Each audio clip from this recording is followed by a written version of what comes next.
Wildfires, earthquakes, 130-degree heat, aliens, and foul odors. Can you imagine all the places no one wants to live on the West Coast?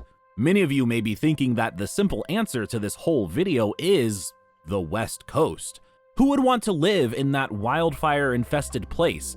A literal death valley, a wholly weird homeless dystopia, a crime-ridden nightmare that will cost you your left arm just to have a studio apartment. But I digress. In this video, we will look at the places out west that no one wants to live, and for this, we'll leave San Francisco alone. Sort of. Even though there are about 347 reasons why you'd want to steer clear of San Francisco. For this, we'll look at regions around the West Coast and neighboring states, in which case, when we inevitably get to the Bay Area, we can properly mock San Francisco. Number 8 is the Salton Sea area, California. This area is located in southern central California. In 1900, the California Development Company began construction of irrigation canals to divert water from the Colorado River into the Salton Sea, a dry lake bed. The lake was once a hotbed for tourism and seaside resorts, but as gravity forced agricultural runoff waste, the salinity levels got so high that all the fish died. If you walk the shores today, you catch a foul smell of fishies and will find yourself stepping over their remains. Disgusting. What towns are along this alleged sea? Nyland, Salton City, Frink, and the ironically named Pope, to name a few. The uniquely cool Slab City is in the area, so those who want to live off the grid and away from any law enforcement may actually enjoy it. But for the normal person, they may want to avoid the stench of rotten seafood and scorching hot desert summers. If you live in Salton City, you will be treated to the dilapidated remains of what were once the beachfront estates. You will also be rewarded for your move with a violent crime rate higher than the national average. So, if you smell dead fish, just keep going. Number 7 is Death Valley, which, despite its name, has a population of around 300 people that call this desert home year-round, and around 600 if you count seasonal workers. As its name would suggest, the heat is so hot most people would rather be dead. The record high temperature recorded was a hellish 134 degrees Fahrenheit, which was the hottest temperature ever recorded on Earth. I think Satan enjoyed it though. The average temperature in August is a brisk 120. Those crazy enough to live there could have just climbed into their own oven to save themselves the trouble, but here we are. If the heat doesn't kill you, you can try not to get torn to pieces by coyotes or mountain lions. After the steak you left outside is cooked to a nice medium well, you may decide to go for a walk. Only you can't, because the place is so infested with rattlesnakes. Scorpions stalk the residents, forcing them to basically just live inside, so TV subscriptions are a must. Netflix, anyone? Number 6 is the SeaTac Corridor.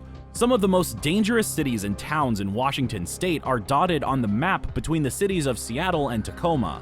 Of the 10 most dangerous cities in Washington state, 7 of them are in the greater Seattle-Tacoma metro area, such as Lakewood, Shelton, SeaTac, Seattle, Tacoma, Tukwila, and Fife.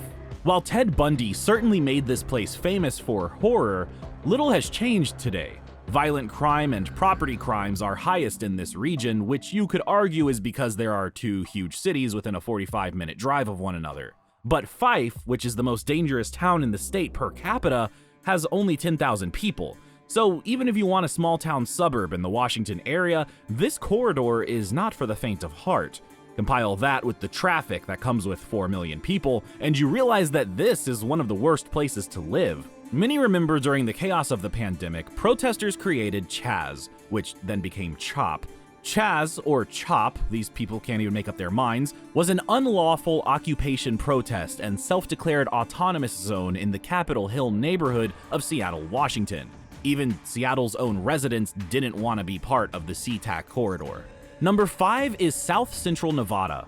Not exactly on the coast per se, but close enough.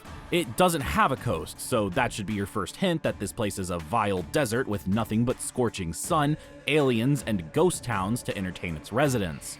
From the ghost town of Rhyolite, population 0, which was once home to nearly 10,000 people, to Area 51, which is only home to aliens, the central part of the state just doesn't have much to be desired.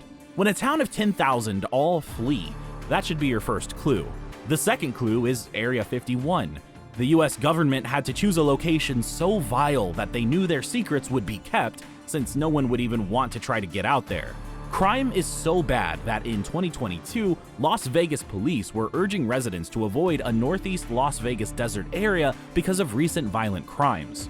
Wow, sounds like a place everyone would want to live. Your own police begging you not to go. Or maybe that is all just one big cover to keep people from venturing too close to Area 51. In any case, there is little to offer. No water, no beaches, no safety, nothing. Nada. Just sand, crime, and rattlesnakes. There are some towns where people have tried to make this place home. Indian Springs, located in south-central Nevada, for example, has a population of just under 1,000 people, but has a violent crime rate of twice the national average. Then there's Amargosa Valley, a town of around 1,200 people with a violent crime rate twice that of the national average. And if none of this deters you, remember that there is a town in this region called Pahrump. It doesn't matter if there's crime or not. You have to tell people, when asked where you live, that the answer is Pahrump. Number 4 is the Central Valley in California. This includes the cities of Fresno, Modesto, Bakersfield, Stockton, and the capital city of Sacramento. Imagine bearing all the costs of California, from taxes to unaffordable housing, but none of the perks, like a perfect climate and pristine coastline. That's the Central Valley. Though there is certainly some climactic variety, heat is a common trend. Bakersfield has recorded summer temperatures as high as 117 degrees Fahrenheit. The mean maximum summer temperatures are a brisk 107 degrees, with the average highs hovering around 100. Not for the faint of heart. Since the predominant industry is agriculture, there are the same type of job opportunities as you'd find in a city like Los Angeles or San Jose. There is also an air pollution crisis in the Central Valley, which impacts health and just general comfort when trying to breathe, and according to science, breathing is important. If the Central Valley were its own state, it would be the poorest in the nation, even poorer than Mississippi. You heard that right, poorer than Mississippi. Number 3 is Eastern Washington State. Though beautiful and scenic, you have the same tax burden as people in Seattle, but without big city amenities. There is also higher than average crime for such a rural area. The opioid epidemic is not just West Virginia's problem, it also plagues rural eastern Washington. Columbia, Lincoln, Stevens, Garfield, and Assoudon counties have some of the highest prescribed opioid rates in the country. 68% of all overdoses in the state are opioid related, so either everyone in Western Washington has the same coincidental backache, or perhaps there is a problem. The biggest city in eastern Washington is Spokane, with a population of 229,000, and it has a crime problem. The violent crime rate is higher than the national average, and its property crime rate is one of the highest in the nation. On a scale of 1 through 100, with 1 being the safest and 100 being the most dangerous, the national property crime rate gets a score of 35.4, while Spokane has a shocking score of 95.3. Number 2 goes to a city, but to be fair, we'll include the greater metro area as well. And the number 2 honor goes to the greater Portland metro area. Plagued with crime, homelessness, harsh COVID lockdowns, and unaffordable housing, it's no wonder that this area has become the opposite of a mecca. Portland has one of the highest income tax rates in the country, and it's driving people out and keeping people from moving in. While many people vote at the ballot box, Portlanders are voting with their feet. Portland's tax rate of 14.7% for high earners is second only to New York City. The homeless crisis, though increasing nationwide, has hit Portland particularly hard. From 2015 to 2023, the homeless population has increased a whopping 65%. While short-term shelters have mitigated some of the problem, it's not even close to keeping up with demand. Politics is another reason cited by many as to why they left, are leaving, won't move to, or simply have a negative opinion of the city. Its left-wing policies, while seemingly altruistic on the surface, have proved to be a disaster for the residents. Defunding the police was a bandwagon movement, but the result was no shocker.